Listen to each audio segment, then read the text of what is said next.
الملوخية هنعملها النهاردة وهنبدأ بالمكونات بتاعتها. أول حاجة طبعا معايا الكزبرة الناشفة، معايا كمان ملوخية مجمدة وشوربة سخنة شوية، وقطعة مرق الدجاج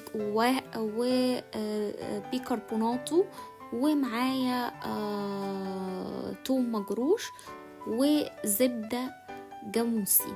ما عندكيش زبدة جاموسي يا ريت سمنة، يا زبدة يا سمنة، يا زبدة جاموسي بلدي يا سمنة. اول حاجة بجيب حلة على النار وبضيف عليها الشوربة اللي انا مسخناها، بحط جزء شوية من الشوربة، مش كل الشوربة، وبسيبها على النار كمان تاخد غلوة شوية، وبعد كده بضيف عليها الملوخية المجمدة بتاعتي. النهاردة انا هوريكم ايه هي اخطاء الملوخية اللي انا وقعت فيها شخصيا علشان تتجنبوها. لذلك انا اسمي الفيديو ده بالاخطاء الشائعة في طهي الملوخية. اولا انا حطيت الملوخية المجمدة بتاعتي فوق الشوربة الدافية بتاعتي. انا مش بغلي الشوربة، لازم ما تغليش معاكي، هي مجرد ما تدفى تشوفيها بطرف صباعك زي ما انا عملت، او تاخد غلوة بسيطة بحيث ان الجوانب بتاعتها تبقى مغلية، بس المهم انها ما تفرش. لو الغلوة شديدة جدا جدا وفارت معاكي خلاص، يعني هنا الملوخية هتسقط في ايدك. لازم هي تكون يا شوربة دافية يا الغلوة بتاعتها يعني يا دوبك بدأت الاطراف تفقفق كده يعني، بس لكن ما قبل، لكن لو انتي سبتيها لغاية ما تغلي وتفور قوي معاكي مش هتبقى حلوة. برفعها من على النار واحطها على جنب علشان اضيف عليها نص مرق الدجاج. هنا الغلطة اللي ارتكبتها ان انا حطيت معلقة صغيرة من البيكربونات، والحقيقة دي كانت غلطة كبيرة جدا مني. انتي لازم تتجنبيها، تحطي سن المعلقة الصغيرة من البيكربونات. بعد ما حطيت سن المعلقة الصغيرة من البيكربونات برجع ادوبها مرة تانية، كل ده وهي مرفوعة من على النار. ما تحطيش كل ده وانتي حطاها على النار لانه ده غلط. بحط معلقتين من الثوم المهروس اللي هرسته، معلقتين او معلقة واحدة صغنطوطة جدا، ما احطش اكتر من كده.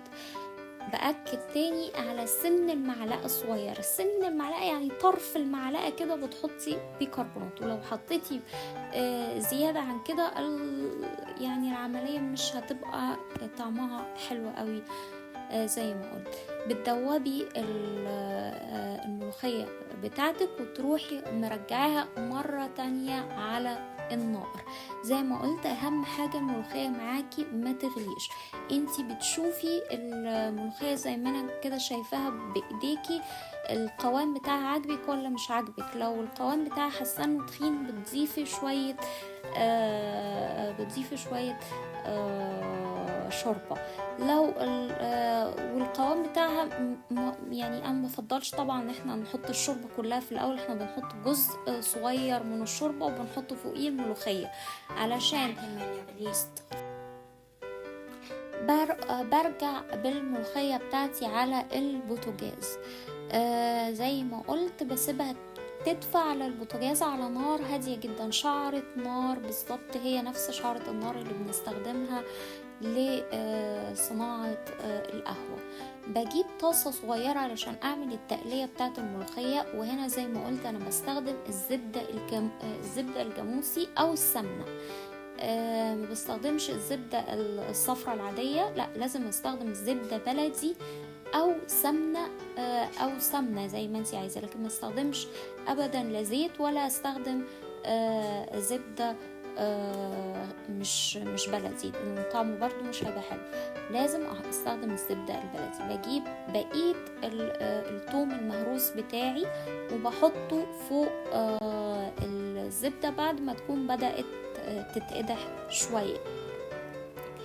وبروح مستنية الثوم لغاية ما يصفر على النار شوية، يعني صفران خفيف، مش لازم اوصل بيه لدرجة الحرق، لا يعني صفران خفيف قوي، لان انا لسه هحط معلقة الكزبرة الكبيرة اللي احنا مجهزينها. طبيعي جدا ضروري في الملوخية الكزبرة. زي ما انتوا شايفين بسيبه لغاية ما يصفر معايا، وبعد كده بضيف عليه معلقة الكزبرة بتاعتي. يعني هي في اخطاء شائعة في الملوخية. اولا لازم الشوربة بتاعتك ما تغليش، الشوربة بتاعتك لازم ما تغليش معاكي. ما تغليش بمعنى انها تفور، لا، لازم تدفى، تبقى شوربة دافية الحواف بتاعتها بس يا دوبك هي اللي اول ما بتدي تغلي بروح رافعة من على النار على طول، واحط على عين البوتاجاز الباردة وبكمل طبخها، بحط المكونات اللي انا عايزة اضيفها وادوبها تاني وارجعها على النار على شعرة نار بسيطة جدا صغيرة علشان ما تفرش معايا. اهم حاجة الملوخية ما تفرش معاكي. بعدين بحط بعد ما الثوم اصفر معايا بروح حاطة الكزبرة، معلقة كزبرة كبيرة شوية، وبقلب لغاية ما تبتدي توصل معايا لمرحلة دبلان واحمرار جميل جدا، والريحة بتاعتها تفوح. اجمل حاجة في الطشة بتاعت الملوخية ان ريحتها بتبقى قوية. اول ما بتبقى ريحة قوية كده وهي بتكون احمرت معاكي شوية كويسين، يبقى خلاص انا الطشة بتاعتي بدأت تكون جاهزة. برجع مرة تانية للملوخية بتاعتي اللي على النار، اللي أنا لازم يبقى عناية عليها علشان ما تفرش. لو فارت معاكي هتسقط، لو فارت معاكي هتسقط، هتسقط بمعنى انها تبقى صيص. هنا لسه ما فارتش اهي، ما فارتش، فهي بس دافية يا دوبك اهي. دلوقتي برجع للتقلية بتاعتي. الملوخية بتاعتي دافية زي ما انتوا شايفين، فبرجع للتقلية علشان اضيفها على الملوخية على النار. بطش التقلية بنزلها على طول على الملوخية وهي دافية على النار. زي ما قلت ضروري جدا الملوخية بتاعتك ما تفرش معاكي على النار. وبرجع ادوب التقلية بالمعلقة جوه الملوخية علشان تتجانس مع الملوخية. بعد ما اكون دوبت التقلية بتاعتي جوه الملوخية برجع تاني للطاسة الصغيرة بتاعتي علشان يعني الطشة بتاعتي اكون واخدة كل مكونات الطشة الموجودة في الطاسة، ما يعني ما تروحش مني، لانه مهم جدا ان الطشة تتجانس وتدخل جوه الملوخية. برجع اخد معلقتين كبار من الملوخية بتاعتي واضيفهم على الطاسة زي ما انتوا شايفين كده. اضيفهم على الطاسة بتاعتي علشان اخد كل مكونات الملوخية، والطشة بتاعتي تبقى طشة لذيذة وجميلة جدا جدا. بدوبها اهي، وبعدين برجع تاني انزلها فوق الملوخية بتاعتي علشان الطشة تبقى طعمها حلو وظريف. كل ده وانا شغالة على شعرة نار هي نفس شعرة النار اللي انا بستخدمها مع القهوة لما باجي اعمل قهوة. نيجي اول ما الملوخية بتاعتي يبدأ يطلع لها الريم اللي هو من فوق ده، بعد ما اكون دوبتها كمان شوية ببتدي اشيل الريم ده بالمعلقة بتاعتي. الريم ده غالبا هو بيكتر قوي مع البيكربوناتو لو زادت البيكربوناتو معاكي، لذلك كوني حريصة جدا ان البيكربوناتو معاكي تكون على طرف المعلقة، على سن المعلقة. لو زودتي البيكربوناتو الريم ده هيكتر معاكي جدا، وهتلاقي انك خسرتي تقريبا جزء كبير جدا جدا من الملوخية. ده غير ان الطعم كمان بيطلع يعني مش ظريف فعلا. لكن الريم الاخضر في كل الاحوال هو هيطلع معاكي في الملوخيه سواء حطيتي البيكربونات او ما حطيتيش البيكربونات. فطول ما انتي شغاله اول ما بيتكون معايا الريم الاخضر ده انا بشيله فورا من الملوخيه علشان طعمها يوضح ويبقى جميل. هنا بتاكد من قوام الملوخيه بتاعتي انه مظبوط سليم حلو. اللي هي صيصة. هي الملوخية الحمد لله ما كانتش صيصة وما سقطتش معايا لانها ما غليتش قوي على النار زي ما قلت. ضروري انها ما تغليش على النار. وبعد كده بروح رفعها من على النار بعد ما تكون سخنت، وبعمل بيها الطبق ده زي ما هو قصادكم. كنت معاكم سارة. عن الملوخية نتحدث أيها السادة والسيدات. يكتنف معرفة المصريين القدماء للملوخية كطعام في العصور الفرعونية القديمة الكثير من الغموض، حيث من غير الواضح معرفة المصريين القدماء للملوخية في العصور الفرعونية القديمة كوجبة طعام أو كوجبة طهي.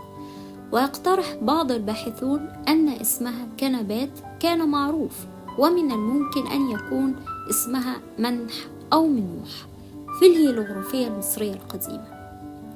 عموما اتفق المؤرخون أن نبات الملوخية معروف أنه قادم بالأصل من شمال إفريقيا والهند، وعرفت الملوخية في مصر في العهدين البطلمي والروماني، واشتهرت كوجبة طعام ووجبة طهي فعلا في هذين العهدين بين الشعب المصري، وليس مجرد نبات غير معروف أو غير مستخدم.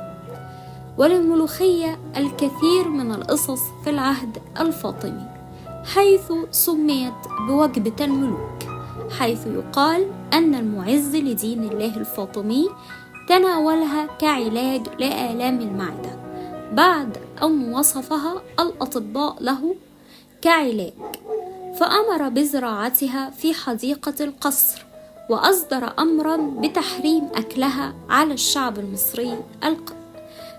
المصري لتسمى بعد ذلك بالملوكية. أما الحاكم بأمر الله فقد اشتهر بالكثير من القرارات الغريبة، فعند استحسانه للملوخية كطعام وأيضا الجرجير أمر بتحريم أكلهما على الشعب المصري، وهو القرار الذي استفز الشعب المصري ضد الحاكم بأمر الله، ذلك الحاكم غريب الأطوار، فكانت كما القشة التي قصمت ظهر البعير.